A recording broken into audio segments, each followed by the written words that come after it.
नमस्कार दोस्तों, स्वागत है आपका इस वीडियो में। आज हम लोग नया टॉपिक कम्युनिकेबल डिजीज़ के बारे में जानने वाले हैं। इससे भी कुछ क्वेश्चन आ रहे हैं तो इसको भी हम लोग छोड़ नहीं सकते। जिनका भी 11-12 को एग्ज़ाम है उन सारे कैंडिडेटों को इन सारे टॉपिक से भी कुछ क्वेश्चन हम लोग इम्पोर्टेंट क्वेश्चन देख लेते हैं। और इसके बाद जैसे कि कुछ अभ्यर्थी जो न्यूट्रिशन है उस टॉपिक का भी मांग कर रहे थे तो उसका भी कुछ क्वेश्चन हम लोग देख लेंगे।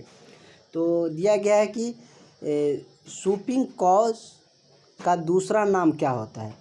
तो इसका जो दूसरा नाम है वो क्या है, पर्ट्यूसिस है। क्या है, पर्ट्यूसिस। तो इसका करेक्ट आंसर क्या हो जाएगा, ऑप्शन नंबर आपका सी हो जाएगा। अगला है कि डॉट्स के मरीजों को कितनी कैटेगराइज में बांटा गया है। डॉट्स के बारे में हम लोग पिछले चैप्टर में भी जाने थे। इसमें कह रहा है कि उसको कितने कैटेगराइज में बांटा गया है। इसको 3 कैटेगराइज में बांटा गया। कितने कैटेगराइज में, तो 3 कैटेगराइज में उसको बांटा गया है। अगला है कि सीढ़ी नुमा बुखार, गले में खराश, पेट में दर्द और खांसी किसके लक्षण है। डेंगू के, टाइफाइड के, काली खांसी या मीजल्स का। तो ये किसका मतलब कि लक्षण होते हैं। तो ये आपका टाइफाइड बुखार का लक्षण होता है कि सीढ़ा नुमा बुखार रहता है, गले में खराश भी रहती है, पेट में भी हल्का दर्द होता है और खांसी के लक्षण होते हैं टाइफाइड वाले बुखार में। अगला है कि ट्रोकोमा शरीर के किस अंग में किस अंग की संक्रामक बीमारी है। कान की और नाक एवं ग्रसनी की या सर्विक्स की। तो ये किसका मतलब कि संक्रमित बीमारी है। तो ये आपका कंजक्टिव और कॉर्निया का क्या है, ये संक्रमित बीमारी होते हैं। तो इसका करेक्ट आंसर आपका ऑप्शन नंबर बी हो जाएगा। अगला है कि निम्नलिखित में से किस बीमारी में पेरोटिड ग्लैंड बड़ी और टेंडर्ड हो जाती है। तो ये किस में, मसल्स, मीमस, रेबेला या चिकन पॉक्स में। तो ये किस में होती है, तो ये आपका म्यूमस में होती है। किस में होती है, म्यूमस में। तो इसका करेक्ट आंसर आपका ऑप्शन नंबर बी हो जाएगा। हालांकि हेर्निया का इलाज है, हेर्निया का क्या इलाज है, ड्रग्स या ऑपरेशन, बोथ या इनमें से कोई। ड्रग है, ड्रग्स नहीं, ड्रग, ऑपरेशन या बोथ या इनमें से कोई भी नहीं। मतलब ड्रग्स में जो दवा होती है ये सब आते हैं। तो क्या होते हैं, मतलब हेर्निया का इलाज क्या है, ऑपरेशन है। क्या है, ऑपरेशन। तो इसका correct answer option number B हो जाएगा। अगला है कि टॉर्निक्वेट का उपयोग किस में होता है, पाइल्स में या वैस्क्यूलर में या एब्सेस ड्रेनेज में या इनमें से कोई नहीं। तो इसका उपयोग किस में किया जाता है, तो वैस्क्यूलर में किया जाता है। किसका किया जाता है, वैस्क्यूलर में। अगला है कि आरटीए में घाव कैसे होता है। तो आरटीए में जो घाव होता है वो क्या होता है, कॉन्टामिनेटेड होता है। कैसे होता है, कॉन्टामिनेटेड। इसका करेक्ट आंसर आपको ऑप्शन नंबर ए हो जाएगा। अगला है कि यूनिवर्सल प्रोटेक्शन का उपयोग किया जाता है किस में, HIV में या हेपेटाइटिस बी में या सब दोनों में या नन ऑफ दीज। तो ये किस में उपयोग किया जाता है, तो HIV के केस में भी किया जाता है और हेपेटाइटिस बी के भी केस में किए जाते हैं। तो इसका करेक्ट आंसर मतलब ये हो जाएगा। अगला क्वेश्चन हम लोग देख लेते हैं। अगला क्वेश्चन कह रहा है कि सामान्यतः ट्यूबरक्यूलोसिस किस आयु समूह की बीमारी होती है, बचपन की या शैशव अवस्था की या वृद्ध अवस्था की या सभी उम्र के लोगों में होती है। तो ये किस उम्र में होती है, तो ये सभी लोग मतलब कि जो सभी उम्र के लोग होते हैं उसमें होती है। तो इसका करेक्ट आंसर आपका ये हो जाएगा। हालांकि most common cancer in India के मतलब कि कैंसर का कौन सा ज़्यादा कॉमन कैंसर है इंडिया में, सामान्यतः ज़्यादातर कैंसर कौन से होते हैं, ब्रेस्ट का, लंग्स का, फेफड़ा का या ओरल का या गस्ट का। तो ये किसका होता है, तो ये आपका सबसे ज़्यादा कॉमन ओरल का पाया जाता है। कहाँ पे, इंडिया में कैंसर। दूसरा है कि एस्प्लिन का उपयोग होता है कहाँ, तो एस्प्लिन का जो उपयोग होता है वो हीलिंग और स्पोर्ट दोनों में किया जाता है। तो इसका correct answer option number B हो जाएगा। और नेक्स्ट क्वेश्चन है कि वेनर क्रोफिटी का संक्रमण से होता है क्या। तो इसके संक्रमण से क्या होता है, फ्लेरिया होता है। क्या होता है, फ्लेरिया होती है। हालांकि वेनस हेमोरेज का इलाज होता है कैसे, ऑपरेशन के या कॉम्प्रेशन द्वारा या लैगिनेशन द्वारा या इनमें से कोई नहीं। तो इसका इलाज किस तरह से संभव है, तो इसका इलाज कॉम्प्रेशन के द्वारा होता है। कंप्रेस मतलब कि दबा ना होता है। उसके बाद है कि डॉट्स की कैटेगरी लिस्ट, कैटेगरी फर्स्ट में अभी हमने देखे थे कि डॉट्स के कितने कैटेगराइज में बांटा गया, तो 3 में बांटा गया। उसमें है कि कैटेगराइज फर्स्ट में कौन सी मरीज आते हैं। तो फर्स्ट जो कैटेगरीज होती है डॉट्स के, उसमें कौन से मरीज आते हैं। तो इसमें यदि जैसे इसमें दिया गया है कि new sputums smear positive case या रिलैप्स केस, या दूसरा दिया गया है कि sputum smear negative but not seriously ill in case. तो इसका क्या हो जाएगा, मतलब कि फर्स्ट कैटेगरी में ये सब आ जाते हैं। अगला है कि टेटनस के लक्षण में शामिल क्या होता है। तो टेटनस के लक्षण में जो शामिल है वो क्या है, लोकेट जॉ। क्या है, लोकेट जॉ। तो इसका करेक्ट आंसर आपका ऑप्शन नंबर बी हो जाएगा। नेक्स्ट है चिकन पॉक्स के चकत्तों की विशेषता क्या होती है। मतलब चिकन पॉक्स मतलब चकता चकता निकल जाता है, तो वही कह रहे हैं उसकी विशेषता क्या होती है। ये सिमेट्रिकल होती है, मतलब जैसे एक है वैसे ही होती है। उसके बाद इनका उद्भव बहुत तेज़ी से होता है, मतलब एक हुआ तो दूसरा भी तेज़ी से होता है। तो ये भी होता है, क्योंकि बहुत ही कम समय में देखते होंगे कि बहुत जगह फैल जाता है ये चिकन पॉक्स। ये प्लेनोमोर्फिज्म में होते हैं या उपयुक्त सभी। तो ये दो आपको कुछ सही लग रहा है, ये भी सही है, तो ये आपका। यदि ये दोनों आपको लग रहा है, तीसरा का आपको नहीं पता चल रहा है, तो आप ऑल ऑफ दीज मार दीजिएगा। अगला है कि पथरी होता है कहाँ पे। तो पथरी के बारे में आप लोग को पता है कि ये मतलब गैल ब्लैडर्स में भी होता है या यूरेनियर ब्लैडर में भी होते हैं। तो इसका करेक्ट आंसर आपका दोनों हो जाएगा। कुछ हिंदी वाले क्वेश्चन सब देख लेते हैं। आयम इंजेक्शन किस में दिए जाते हैं, नस में, वेन में, या मांस में, या कोई नहीं। तो ये कहाँ पे आयम इंजेक्शन कहाँ पे दिया जाता है। तो आयम इंजेक्शन मांस में दिया जाता है। तो इसका करेक्ट आंसर ऑप्शन सी हो जाएगा। नेक्स्ट क्वेश्चन है कि आईवी इंजेक्शन कहाँ दिया जाता है। तो आईवी इंजेक्शन वेन में दिया जाता है। किस में दिया जाता है, वेन में आईवी इंजेक्शन दिया जाता है। हालांकि बीसीजी वैक्सीन किस बीमारी से बचाता है। इसके बारे में हम लोग बहुत बार देख चुके हैं।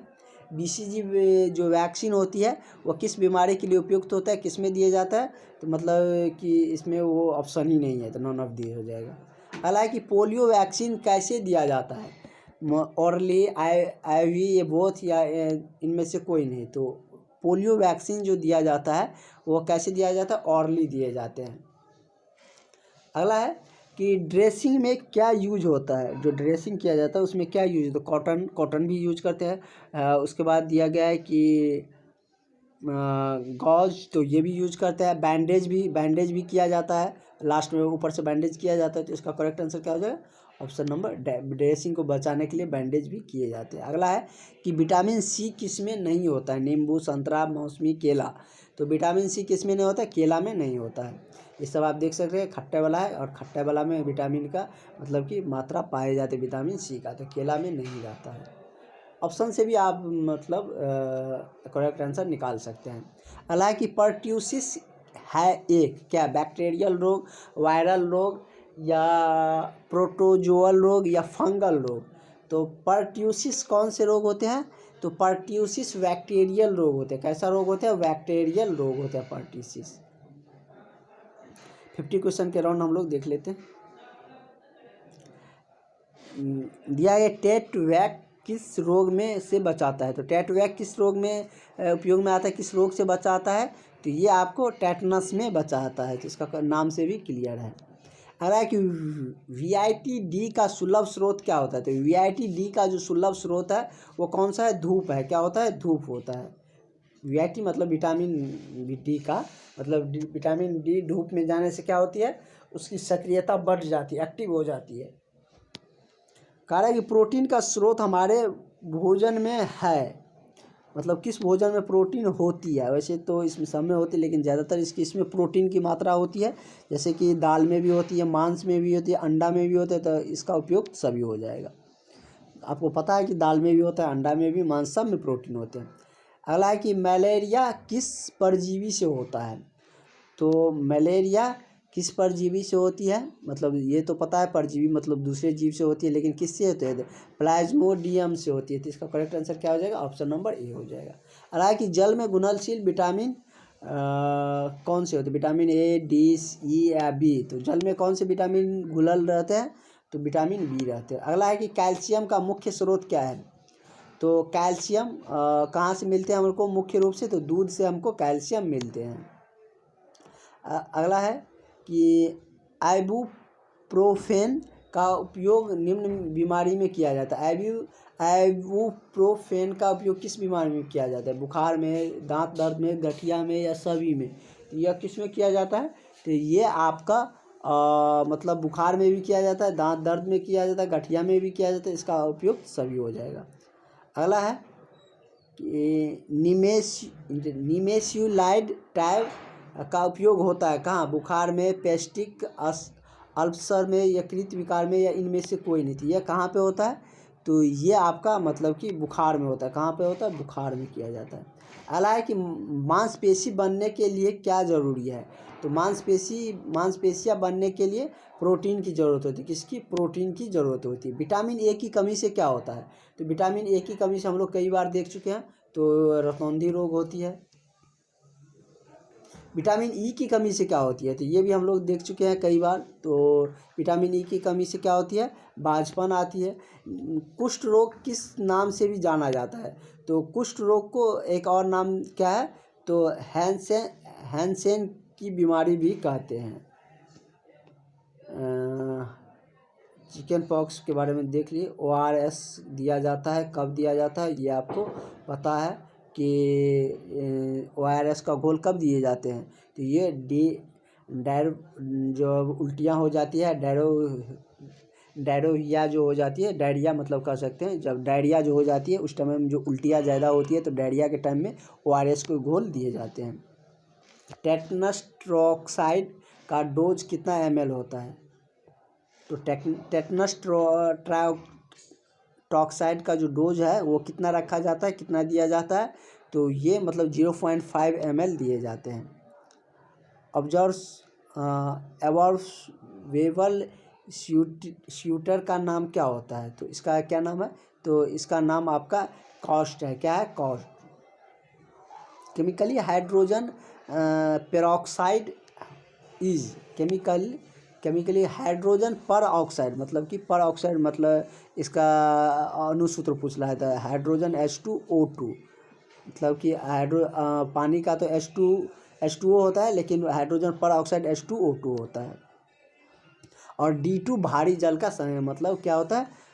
इंडिकेशन है, सूचित करता है। अगला है कि आयन इंजेक्शन किस में दिया जाता है? तो आयन इंजेक्शन आपको जो दिया जाता है मतलब डेल्टॉइड मिसल्स में भी और ग्लेटियस मिसल्स में भी दिया जाता है। तो इसका करेक्ट आंसर आपका ऑप्शन नंबर सी हो जाएगा। विटामिन सी की कमी से होने वाला रोग हमने देख चुके थे, स्कर्वी होते हैं। इसके ए के बारे में भी जान चुके, इन सब के बारे में हम लोग पहले भी जान चुके थे। संतुलित आहार में क्या क्या पाया जाता है? तो संतुलित आहार में प्रोटीन, फैट, कार्बोहाइड्रेट सब पाया जाता है। तो इसका भी correct answer option number B हो जाएगा। विटामिन बी की कमी से कौन से रोग होते हैं? तो बेरी रोग विटामिन बी की कमी से होते हैं।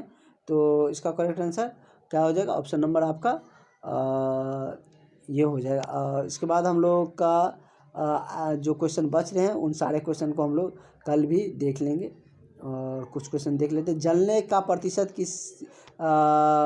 निकाला जाता है किस रूल से? छठे रूल ऑफ 6 या 7वें रूल ऑफ 7, रूल ऑफ 8 या रूल ऑफ 9? तो ये किस रूल से निकाला जाता है?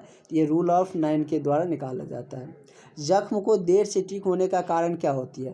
तो जख्म को देर से ठीक होने का कारण एनीमिया भी है, इन्फेक्शन भी होता है। इन्फेक्शन हो जाने पर मतलब कि ज़्यादा समय लगता है। 2 देख कर लग रहा है 2 सही है तो ऑल ऑफ दीज मार दीजिए, उसमें कोई दिक्कत नहीं है। ब्लीडिंग रोकने के लिए क्या ज़रूरी है? तो ब्लीडिंग जो खून निकल रहा है तो उसको रोकने के लिए क्या ज़रूरत होती है? तो प्रेशर मतलब देना इसके लिए क्या है मतलब कि ज़रूरी होती है। तो इसका करेक्ट आंसर मतलब ये हो जाएगा। अगला है कि पपीता किस विटामिन का स्रोत है? मतलब पपीता में कौन से विटामिन पाए जाते? वैसे तो कहे जाते सारे विटामिन उसमें होते हैं, लेकिन मतलब ज़्यादा मात्रा किसकी होती है? विटामिन ए की मात्रा पपीता में सबसे ज़्यादा होती है। विटामिन ए का नाम क्या है? तो विटामिन ए का नाम क्या होता है? तो रेटिनॉल होते हैं। क्या होता है? रेटिनॉल। तो इसका करेक्ट आंसर आपका ऑप्शन नंबर ए हो जाएगा। अगर है कि आयु फ्लूइड चढ़ने से क्या होता था? आयु फ्लूइड चढ़ाने से क्या होता है? इसको चढ़ाने से मतलब कि फीवर भी, रीगर भी, इंजेक्शन साइट पर भी सूजन, ये सारे के लिए मतलब क्या किया जाता है, IV फ्लूइड दिए जाते हैं। इसके बाद है कि सेवलॉन का रंग कैसा होता है, हरा, पीला, नीला या काला।